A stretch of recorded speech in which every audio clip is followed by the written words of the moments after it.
paling krusial ya, karena di anggota sendiri gitu. Ya mau nggak mau kita juga menyesuaikan anggota kita kayak gimana nih sifat.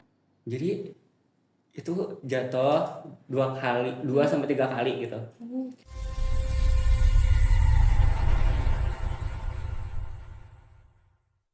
Halo teman-teman semua, selamat datang di acara kita kali ini yaitu di AFYP, yaitu For Your Podcast. Kali ini kita bakal ngadain podcast yang berjudul Perjalanan Mahasiswa sebagai Ketua Tim PKM dalam Rancang Menjalankan dan Membawa Dampak Nyata bagi Masyarakat. Nah, sebelumnya izin memperkenalkan diri nih. Nama aku Hairunisa Sibuan. Aku berasal dari jurusan Teknik Sipil, di mana aku bakal jadi host pada podcast kali ini. Dan kita kedatangan narasumber hebat dan sangat inspiratif nih. Boleh Kang dikenalin dari nama, jurusan, hobi? Kalau boleh nomor telepon juga nggak apa-apa nih. Oke. Halo teman-teman semuanya, kenalin aku Rizky Nur Soleh. Aku biasa dipanggil Iki ataupun Januar. Aku dari jurusan Teknik Elektro, Prodi D3 Teknik Elektronika. Nah, untuk sekarang ini aku mendapat amanah sebagai Ketua Tim PKM Polban periode 2025-2026. Wow. Dari jurusan Teknik Elektro ya Kang. Betul. Nah, aku dengar-dengar gitu ya, Akang sendiri kan merupakan ketua dari UKM PKM ya. Nah, kira-kira dari apa sih yang membuat Akang tuh kayak tertarik gitu untuk ikut si PKM ini? Apakah diajak teman atau bahkan dulunya pernah ikut kayak eh, relawan-relawan gitu? Oke, sebelumnya aku izin ngelurusin sedikit aja karena tim PKM ini bukan UKM tapi kita sebuah komunitas. Nah, sebenarnya di awal tuh aku nggak kepikiran buat masuk tim PKM. Walaupun aku tahu ada bootnya, tapi aku belum sempet ke bootnya gitu karena memang waktunya cukup singkat juga ya. Tapi waktu itu aku dihadapkan sama dua pilihan. Aku antara ikut UKM yang di bidang olahraga sama pengabdian ini. Nah, buat pengabdian ini sendiri tuh aku waktu itu diajak sama teman gitu. Aku tuh bingung kayak aku ikut olahraga atau pengabdian yang langsung turun ke masyarakat gitu kan. Kalau olahraga, aku mikirnya ruang lingkupnya cuma di situ-situ aja gitu. Tapi kalau misalnya aku ikut pengabdian dengan brandingnya yang sering jalan-jalan, sering ketemu anak-anak kayak gitu, aku jadi mikir apa aku ikut PKM aja gitu ya. Sampai akhirnya oh, ya udah deh kayaknya ikut PKM aja gitu kan, sekaliannya bisa jalan-jalan gitu kan, refreshing ya daripada eh, pusing-pusing sama tugas kuliah gitu.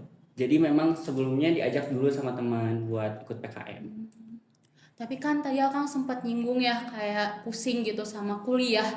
Kira-kira dari Akang sendiri gimana sih cara Akang kayak ngatur gitu antara waktu kuliah eh, dengan kegiatan dari PKM itu sendiri? Karena kan di Polban sendiri akademiknya kayak sibuk banget kan. Oke, sebenarnya kalau buat ngatur waktu kuliah agak tricky sih ya. Karena memang di tim PKM sendiri juga kita proker lumayan banyak gitu. Bahkan 1 minggu pun ada 2 atau 3 proker. Jadi memang jalannya berdekatan gitu. Kalau buat ngatur akademik sama organisasi, kita cari yang paling mepet deadline yang mana gitu. Kalau misalnya di akademik, di satu waktu yang bersamaan ada deadline, tapi ada juga proker atau rapat kayak gitu. Aku lebih mendingan buat ikut di akademik dulu gitu, buat nyelesain si akademik dulu. Jadi buat rapat ataupun kegiatan-kegiatan yang lain nanti bisa dibantu sama teman-teman yang lain kayak gitu. Berarti lebih ke prioritas gitu ya Kang. Ya dari prioritasnya. Tapi Kang, kayak kira-kira apa sih program yang dari PKM ini yang kayak menurut Akang tuh kayak ini tuh berkesan banget gitu sampai sekarang pengalamannya ada nggak sih Kang? Boleh cerita Aduh, dong? sebenarnya sangat apa ya, memorable sih semuanya. Dari ketemu sama anak-anak gitu kan, ngajar anak-anak, terus kita touring. Bahkan yang paling diingat sampai sekarang tuh yang memorable di aku, waktu di kepolisian sebelumnya ada 2 kali survei di mana itu dua-duanya aku jatuh di jalan. Oh, wah, Jadi kok di situ bisa? aku baru pertama kali gitu kan pergi jalan jauh sendiri, maksudnya bawa motor sendiri gitu kan. Terus dengan medan jalan yang baru aku temuin, baru aku lalui ya, aku belum kenal gitu sama si jalannya itu gimana sih medan jalannya gitu kan. Jadi itu jatuh 2 kali, 2 sampai 3 kali gitu. Di survei pertama jatuh, terus di survei kedua juga sama gitu kan. Itu sih yang paling memorable dari apa ya? Sebenarnya bukan nggak sedih atau nggak gimana-gimana, luka pasti gitu kan, motor baret pasti gitu. Tapi ya itu memorable-nya di situ ketika kita dari jatuh di jalan, kan ditolongin tuh sama teman-teman yang lain kayak kamu kenapa, kamu nggak apa-apa ya, it's okay gitu kan, walaupun sambil obatin juga gitu. Tapi itu ketika ada orang yang merhatiin, orang-orang yang ikut khawatir juga, itu yang bikin kayak oh ternyata gini ya rasanya gitu kan. Berarti dari pengalaman jatuh 2 kali tuh justru nggak ngebuat Alang tuh kayak kecewa gitu, nggak mau ikut PKM ini lagi, tapi justru ngebuat semangat lagi gitu ya buat. Iya betul. Oke, oke. Tapi Kang, kira-kira nih ya, kayak pernah nggak sih kayak waktu ngejalanin si program ini kan, ngalamin yang namanya kegagalan. Nah, kayak gimana sih Alang kayak ngehandle gitu si kegagalan ini tuh? Karena kan nggak semua orang bisa kan, karena kayak sering banget overthinking gak sih gitu. Oke, sebenarnya kalau yang gagal nggak ada sih alhamdulillah ya. Cuman memang kendalanya ada di anggota di kepanitiaan itu sendiri gitu kan. Kalau aku sendiri, aku pribadi gitu, aku emang orangnya gak mau overthinking gitu. Kayak ini gimana ya kalau misalnya acaranya gagal, gimana ya kalau acaranya nggak jalan gitu, gitu kan. Tapi aku masih ada teman sebagai support system aku yang satu organisasi juga yang kebetulan dia jadi wakil aku untuk saat ini. Nah, aku sering cerita ke dia, aku takut kalau misalnya nanti aku nggak maksimal megang si acaranya. Gimana tuh kalau misalnya acaranya gagal, gimana kalau nanti acaranya nggak sesuai sama yang aku harapkan. Tapi dia di situ berusaha ngedukung aku gitu, buat ngeyakinin aku kalau aku tuh bisa buat ngelewatin itu semua. Dan memang kalaupun survive-nya itu di ya tadi di anggota kepanitiaan itu sendiri. Gimana kalau misalnya si orang-orang itu tiba-tiba ngilang, tiba-tiba nggak ada kabar gitu kan. Tiba-tiba di masa progres kita persiapan, kita cuman sendiri gitu.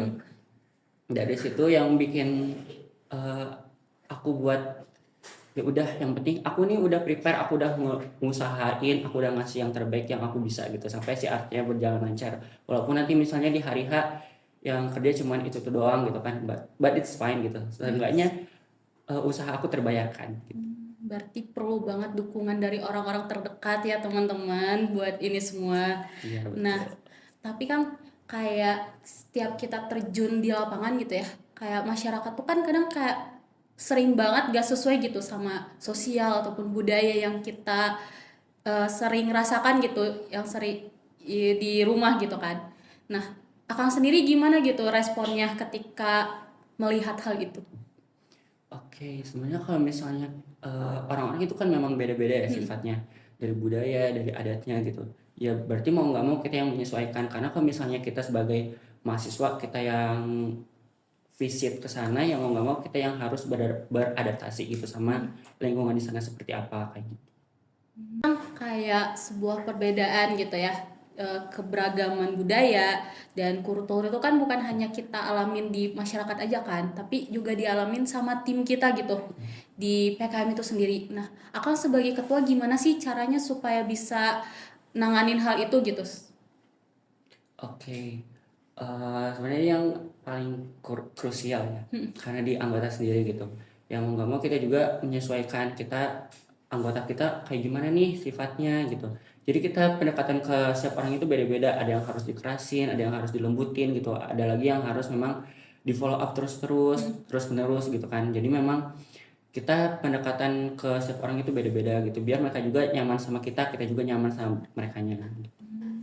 Oke, ini teman-teman semuanya. Bagi teman-teman yang emang tertarik banget gitu ya buat ikut kegiatan relawan, kayak gitu bisa banget gitu ya di Polban sendiri kita tuh ada komunitas ya Iya Kang. betul.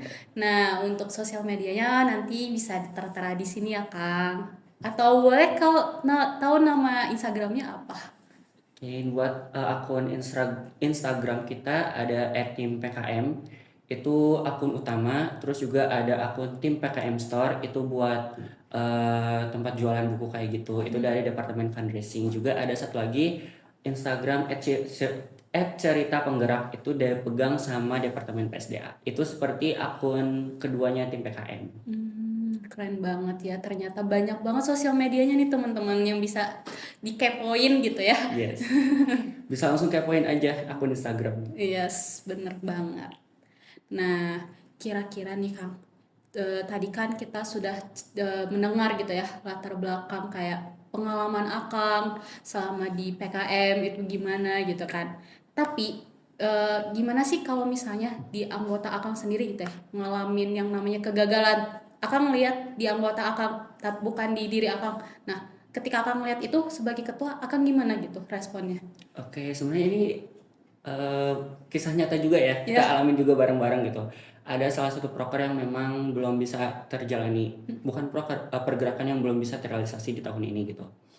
Pertama, kita coba diundur dulu. Mungkin nanti dari teman-teman dari maba ataupun angkatan di bawah kita 24 atau 25 masih bisa antusias gitu buat ikut si kegiatannya gitu. Dari situ kita coba undur, kita coba oprek lagi, ternyata oh masih sama nih, akhirnya mau nggak mau acaranya dibatalin gitu. Otomatis teman-teman yang megang acara, terutama dari ketua departemen dan juga wakil departemennya, ngerasa gagal gitu, ngerasa sedih, kecewa juga gitu kan, karena si pergerakannya belum bisa terrealisasi kayak gitu.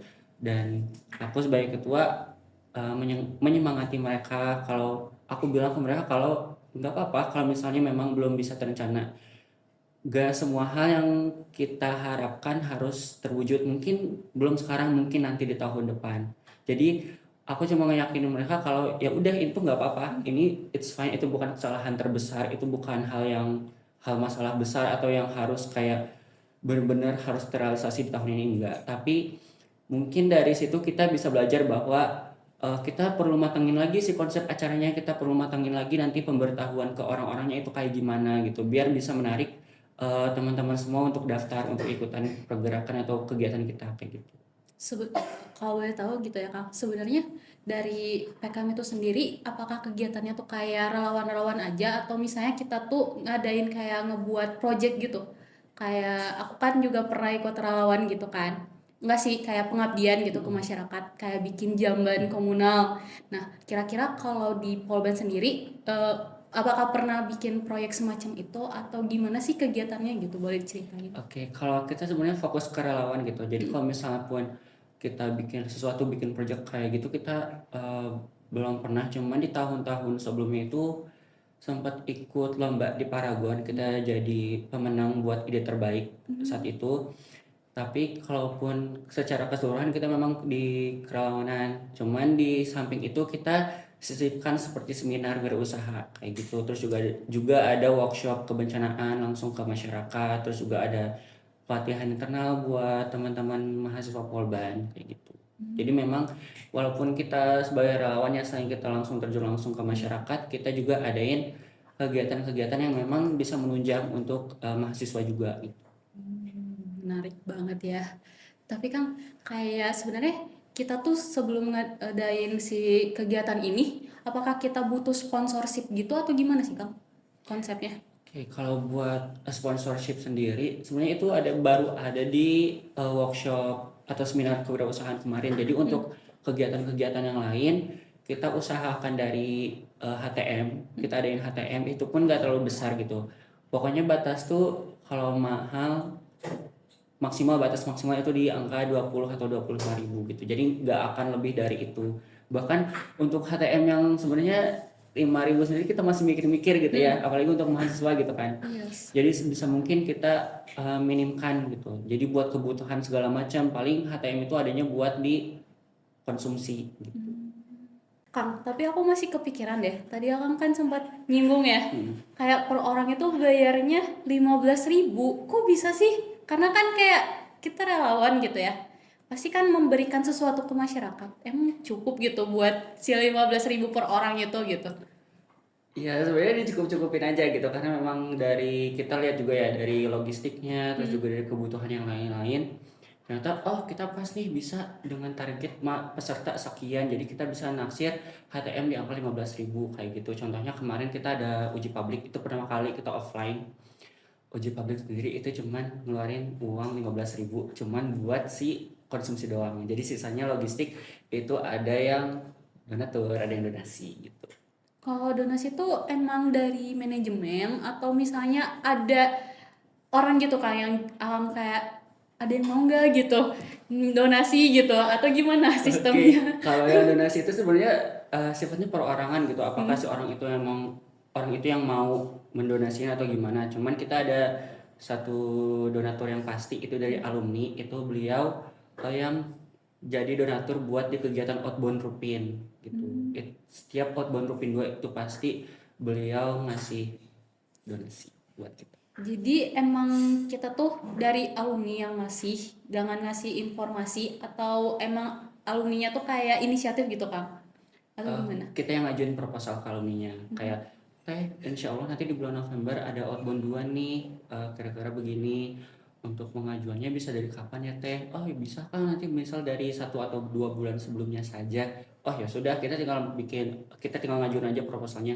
Teh ini buat proposalnya, ini RAB-nya kayak segini, rencananya gini gini gini gini. Oh ya udah Kang, paling saya bisa ngasih nanti di bulan depan, misalnya kayak gitu. Nominalnya sekian gitu kan, alhamdulillah ya. Iya.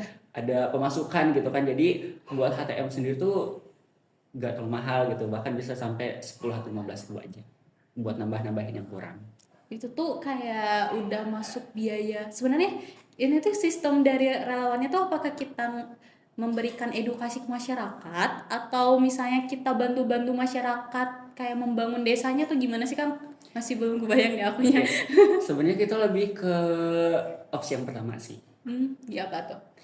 Kita lebih ke masyarakat tuh, kita terutama ya kalau dari divisi Rupin sendiri itu kan Rumah Pintar itu divisi pertama yang ada di tim PKM, sebelum dari pas awal tim PKM ini masih di bawah naungan BEM Polban di departemen luar kayak gitu. Jadi di Rupin ini tuh kita ngajar anak-anak di daerah Ciwaruga dan Sarijadi. Kita punya kos-kosan, kita nyewa kos di daerah Ciwaruga buat sekarang. Kita ngajar setiap hari Selasa, Rabu, dan Kamis dari jam 4 sampai jam 5 sore setiap pulang kuliah kayak gitu. Nah, jadi kita tuh selain ke masyarakat, selain proker-proker kayak gitu, kita juga apa ya, sebenarnya kita memang fokusnya di masyarakat sih gitu. Jadi belum ada kayak yang buat pembinaan desa, bikin desa, bangun desa kayak gitu. Tapi kayak sebenarnya si PKM ini tuh kayak Sosma nggak sih Kang? Soalnya setahu aku gitu ya, Sosma tuh kayak tiap tahun suka ngadain pengabdian gitu. Apakah PKM juga berkolaborasi sama Sosma atau bagaimana sih Kang? Oke, mungkin kalau buat sekarang kita belum kolaborasi gitu ya sama Sosma gitu. Jadi kita masih jalan on our ways masing-masing dulu gitu. Nah, kalau tim PKM sendiri karena kita pengabdian ya, jadi kita memang kayak ngajar ke anak-anak, terus juga donasi buku ke setiap sekolah di daerah Jawa Barat yang memang terpencil juga membutuhkan, terus juga mitigasi bencana ke masyarakat yang memang daerahnya rawan bencana kayak gitu. Juga selain ke masyarakat tadi ke mahasiswa juga gitu kan, yang kita ngadain seminar wirausaha, gimana sih caranya kita sebagai mahasiswa bisa nih berwirausaha, kita mulai berusaha tanpa mikirin kayak nanti kalau gagal gimana, kalau misalnya gak berhasil gimana gitu kan, walaupun kita mulainya sedikit-sedikit gitu kan dari hal yang kecil terlebih dahulu kayak gitu. Tapi kalau misalnya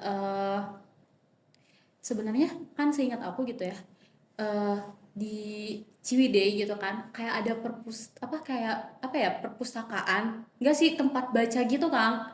Jadi sebenarnya itu dari Polban juga, soalnya di situ tuh ada logo Polban kan. Apakah PKM ikut nyumbang buku ke sana buat dibaca anak-anak atau gimana Kang? Kalau buat di Ciwidey kita belum pernah ke sana gitu, jadi mungkin jadi kita memang belum pernah ikut donasi buat ke Ciwidey ke sana gitu. Jadi kita memang fokusnya di daerah Jawa Barat gitu. Kita seringnya yang jauh-jauh sih, Cianjur, Subang, terus juga tahun kemarin tuh kita ke Cikalong, terus ke mana lagi ya? Ke Pangalengan, kita pernah ke sana juga. Tapi kan dari kali kan kayak open yang tadi ngumpulin buku gitu ya buat anak-anak ataupun yang terdampak bencana gitu ya. Nah, si buku-buku ini tuh dikumpulinnya sama kita warga Polban, atau misalnya Akang coba minta ke orang-orang gitu, kayak ada nggak sih yang mau nyumbangin buku bekasnya gitu buat orang-orang, atau gimana sih Kang sistemnya? Oke, nah buat pengadaan buku sendiri itu kita kerjasama sama Sosmanya Polban gitu. Buat sih dari pas maba PKKMB itu kan ada tuh penyaluran buku-buku dari maba. Nah kita tuh ngajuin proposal ke Sosma buat kita juga dapat sebagian bukunya gitu. Selain itu juga kita open donasi ke masyarakat umum. Cuman kalau dari masyarakat umum tuh agak susah gitu. Jadi kita coba ngajuin ke Perpusnas, terus juga ke perpustakaan yang lain melalui email kayak gitu. Terus juga kemarin kita dapat hibah kurang lebih 1000 eksemplar dari Afros Community sama 600 eksemplar dari Anonim. Ada yang donasi sekitar segitu.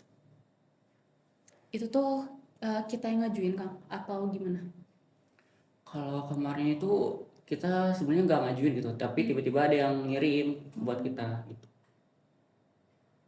Keren banget ya ternyata. Ya, karena memang kita juga di tim LM sendiri kita tuh butuh sekitar 1.600 buku lebih gitu kan. Karena kita buat sekali proker untuk divisi Book for Jabar sendiri yang tadi aku sebutin ke daerah-daerah terpencil daerah Jawa Barat. Itu sekalinya kita butuh 600 buku buat satu sekolah. Jadi buat 3 sekolah kurang lebih di angka 1000-an lah kurang lebih. 1000 lebih.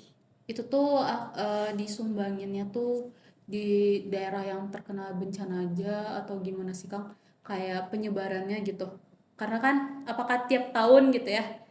Apa ya? Kayak tiap tahun tuh kan pasti tempat pengabdian beda-beda kan. Gimana sih Kang kayak nentuin gitu? Misalnya di tahun ini bakal pengabdian ke sini gitu. Tahun besok bakal ke sini juga ke sana gitu. Nah, kalau buat si pemilihan tempatnya, kita sambil koordinasi juga sama alumni sebelum-sebelumnya gitu. Kepengurusan sebelum-sebelumnya. Daerah mana aja nih yang memang belum pernah kita datengin gitu.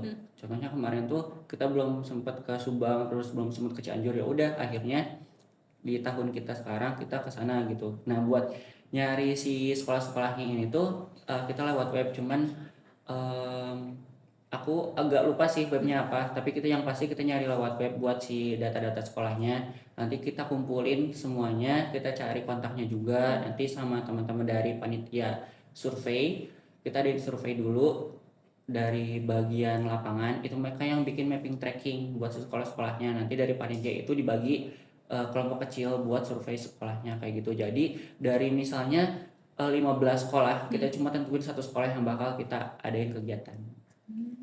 Kayak sistemnya kayak selektif gitu ya. Kita seleksi buat sekolahnya.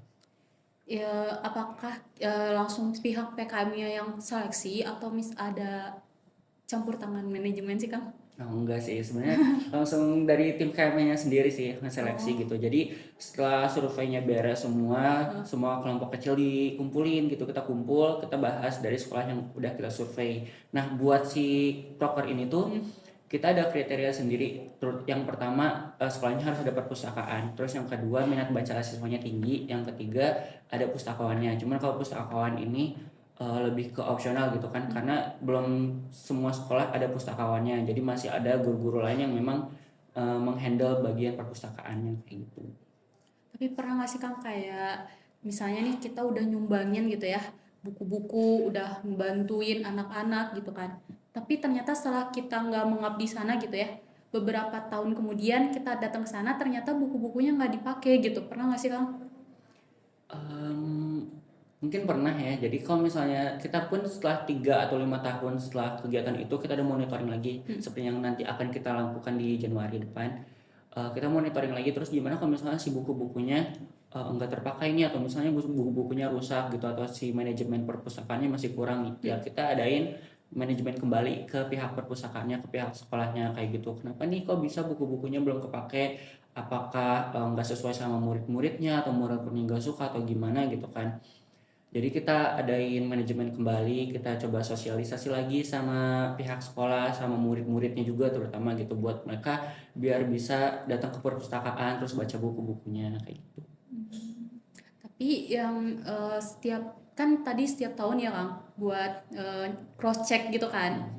Nah, itu tuh dari divisi apa Kang? Apakah ada divisi khusus gitu di PKM buat si seleksi itu apa seluruh anggota gitu kan yang mau-mau aja ayo ikut gitu. Nah, sebenarnya buat yang megang proker itu sendiri ada dari divisi BFJ atau Bufar Jabar. Jadi mereka ini memang yang bergerak di 1001 buku untuk Jabarku. Makanya kita butuh buku lebih dari 1000 gitu buat si sekolah-sekolahnya ini. Jadi memang mereka yang fokus di pengadaan buku, terus juga donasi buku, juga ngadain donasi buku ke desa-desa ke sekolah yang ada di desa terpencil kayak gitu. Tapi kan tadi sempat dibilang ya ada kayak divisi khusus gitu ya. Tapi di PKM sendiri tuh sebenarnya pengen tahu nih Kang, kayak divisinya tuh gimana sih sebenarnya? Kayak apa ya? Kalau di organisasi himpunan gitu kan suka ada badan B BPH gitu kan. Nah, gimana sih struktur anggotanya gitu? Nah, kalau buat struktur anggota atau struktur organisasinya ya, jadi Ya. di bawah ketua ada wakil, nanti Iya. ada Sekum 1, Sekum 2, Bendum 2, dan Bendum 1. Nanti di bawah itu ada 3 departemen. Ada Departemen Infokom, PSDA, sama Fundraising. Nah, di bawah Departemen PSDA itu ada 3 divisi.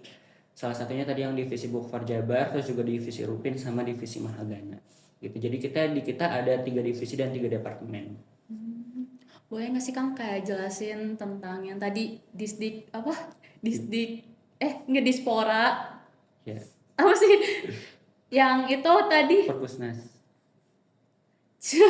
Apa tuh? Apa tuh? Ulang lagi strukturnya.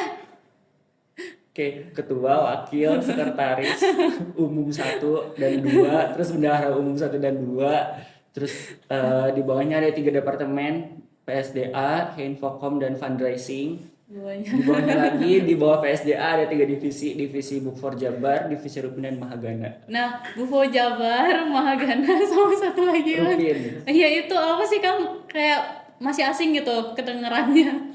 Nah, ya jadi divisi Rupin itu yang tadi sebelumnya aku sebutin ya. Iya. Divisi pertama yang ada di tim PKM dari pas kita masih di bawah naungan BEM. Nah, Rupin atau Rumah Pintar ini tuh kita bergerak di bidang akademik gitu. Jadi kita memang fokusnya mengajar anak-anak dari sebelum sekolah, dari di bawah sebelum masuk TK sampai SD kelas 6 kayak gitu. Tapi buat teman yang udah SMP pun kadang masih ada yang suka ikut ngajar gitu. Kayak gitu. Jadi selain kita ngajar KBM, itu juga ada kegiatan refreshingnya gitu kayak outbound. Jadi Outbound apa? outbound anak-anak Rupin. Jadi dalam 1 tahun tuh kita ada 2 outbound, outbound 1 dan outbound 2. Outbound 1 tuh nanti di pertengahan semester, dan outbound 2 itu di akhir semester kayak gitu. Jadi buat si anak-anak Rupinnya refreshing. Oh tadi yang apa sih Bisa apa tuh? Enggak yang tadi dispora. Bukan. Dispora. Enggak. Aduh. Lagi kamu strukturnya kamu. Tapi Fundraising. enggak di bawah fundraising. Mahagana. Jadi gini Kang, maksud aku tuh BFJ. Nah itu tuh gimana sih Kang? Kayak tadi kan sempat dibilang kayak dapat dana gitu kan. Kok bisa? Apakah korban dulunya kerja sama atau gimana sih Kang? Sebenarnya gimana ya? Kita tuh kan dulunya memang di bawah BEM gitu ya, di Departemen Luar BEM. Dan pada saat itu kita dapat dana hibah nih dari gubernur. Aku juga kurang tahu nih kenapa tiba-tiba bisa dapat dana hibah gitu kan dari gubernur Jawa Barat saat itu. Jadi ya udah, mungkin karena di BEM-nya juga kebanyakan proker dan khawatirnya proker dari tim PKM sendiri ini nggak terjalani, jadi kita misahin diri gitu di tahun 2012 kalau nggak salah. Nah, terus kita misahin diri, divisi yang pertama ada itu Rupin kan. Nanti setelah Rupin di tahun selanjutnya itu ada divisi BFJ juga dan Mahagana. Jadi tiga divisi itu yang duluan ada gitu. Jadi kalaupun dulunya kita ada kerja sama Polban, aku kurang tahu gitu. Tapi sebenarnya korban PKM itu sendiri bagian dari Sosma atau gimana Kang? Tadi kan sempat disinggung nih kalau misalnya pernah ikut ada kolaborasi gitu kan di bawah naungan Sosma. Nah itu gimana? Nah dulu kita di bawah naungan BEM di Departemen Luar. Di Departemen Luar. Jadi sebenarnya aku kurang paham juga ya sama struktur BEM waktu itu gitu, gimana. Cuman memang dari info sejarah dan dari alumni juga dari kating-kating sebelumnya memang kita ada di bawah BEM di Departemen Luar gitu. Kenapa tuh Kang? Bisa dimekarin kayak gitu tuh? Nah sebenarnya aku kurang tahu juga sih ya sejarah pastinya kayak gimana. Cuman memang infonya sih dari merekanya bilang kalau di BEM tuh udah kebanyakan proker dan takutnya dari PKM sendiri nanti prokernya nggak terjalani gitu. Jadi ya udah, kita akhirnya misahin diri, kita bikin komunitas. Nah ini nih Kang jadi pertanyaan banget kan. Tadi dibilang kalau misalnya PKM tuh bukan UKM, terus bukan bawah naungan Polban. tapi dia sebuah komunitas kan. Tapi kayak komunitas yang isinya cuman anak polban doang. Kalau misalnya univ lain mau boleh, tapi open recruitment gitu kan. Tapi jarang. Nah, itu gimana sih Kang? Jadi sebenarnya gimana sistemnya? Masih belum kegambar. Oke, jadi dulu tuh namanya bukan tim PKM Polban, tapi baru tim PKM doang, tim Iya. PKM gitu. Nah, baru di 2015 itu kita ada musyawarah buat ganti nama, jadi tim PKM Polban. Nah, karena namanya tim PKM Polban, karena kita memang open recruitment buat mahasiswa Polban sendiri gitu kan. Karena mungkin dari sebelumnya kita di awal gitu kan ikut di BEM gitu. Kita di bawah naungan BEM, di bawah departemen luar. Terus setelah keluar, oh kita jadi bingung gitu kan, mungkin bingung gitu. Nanti kita open recruitment dari mana, terus tempatnya di mana gitu kan. Jadi, oh ya sudah, namanya tim PKM Polban. Jadi isi anggotanya itu dari mahasiswa Polban sendiri. Gitu. Iya gitu. Tapi kenapa dimasukinnya gak UKM aja Kang? Kenapa harus komunitas gitu? Apakah sebenarnya PKM tuh ada komunitas Indonesia? Ada gimana ya? Kenapa kita nggak jadi Ormawa atau jadi UKM? Ya. Karena ada beberapa hal sih yang agak private ya, sensitif juga sebenarnya. Karena yang salah satunya kita banyak proker gitu. Kita hampir 26 proker dan belum lagi sama pergerakan yang lain. Kita ada 26 proker, jadi untuk kalau misalnya kita jadi UKM, otomatis buat pengajuannya itu agak rumit gitu. Terutama kan kita seringnya pergi jauh-jauh ya. Ya. Jadi ya itu agak PR di situ. Wah, harus ada perizinan gitu ya Kang? That's why kita jadi komunitas aja. Jadi kalau komunitas itu nggak ada perizinan Kang? Atau gimana? Nggak ada perizinan yang pasti langsung ke manajemen. Jadi kita ada raprok, timeline, ya udah kita ngejalin doang gitu. Jadi nggak harus mikirin yang lain-lain. Oke nih, ternyata sebanyak itu ya. Dari tadi kita udah ngebahas dari latar belakang PKM apa, terus sampai apa tadi struktur organisasinya gimana gitu kan. Kayak wah banyak banget sih ilmu-ilmu yang kita dapetin ya Kang. Gimana nih Kak, kesan dan pesan gitu buat para penonton. Kan Akang sebagai ketua PKM kan, masa sih nggak ada untuk penutupan ini gitu buat penonton tercinta. Oke, sebelumnya aku mau ngucapin makasih banyak buat teman-teman yang dari BEM yang udah ngundang aku di sini. Sama-sama. Kalaupun kesan-pesan buat teman-teman yang lain, sebagai ketua ya, yang mau lengser gitu di tahun depan ya. Sedih. Satuan kepengurusan itu Jangan bukan nangis. waktu yang sebentar gitu, karena hampir semuanya kita rasain gitu kan, dari susah, seneng, sedih, bahagia, terus juga rasa kecewa, rasa marah juga ada gitu semuanya ya. Walaupun isinya beda-beda gitu, karena yang aku tanamin buat diri aku sendiri, setiap kepengurusan itu pasti beda. Kita punya keunikannya masing-masing dan itu bukan hal kecil yang jadi masalah, tapi itu jadi ciri khas kita. Jadi ini pun sebagai satu langkah besar buat aku untuk keluar dari zona nyaman. Jadi buat teman-teman semua, jangan pernah ragu untuk melangkah lebih jauh lagi. Percaya sama diri sendiri kalau kalian bisa ngelakuin hal yang lebih dari apa yang kalian pikirin. Mungkin itu aja sih kalau dari aku ya. Sangat berkesan banget pesannya.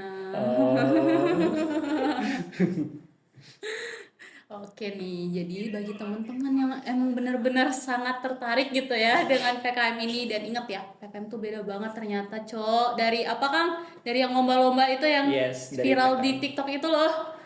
Ya, kita sebuah tim PKM, pengabdian kepada masyarakat. Kita mengabdi buat masyarakat. Itu, teman-teman, ingat catat kalau perlu. Yes. Langsung join aja ke tim PKM. Tim PKM gak ada batas pendaftaran. Bisa daftar kapan aja. Tuh, ingat ya. Oke, mungkin cukup sekian dari aku sebagai host pada podcast kali ini. Dan sampai jumpa di season podcast selanjutnya. Dadah teman-teman semua.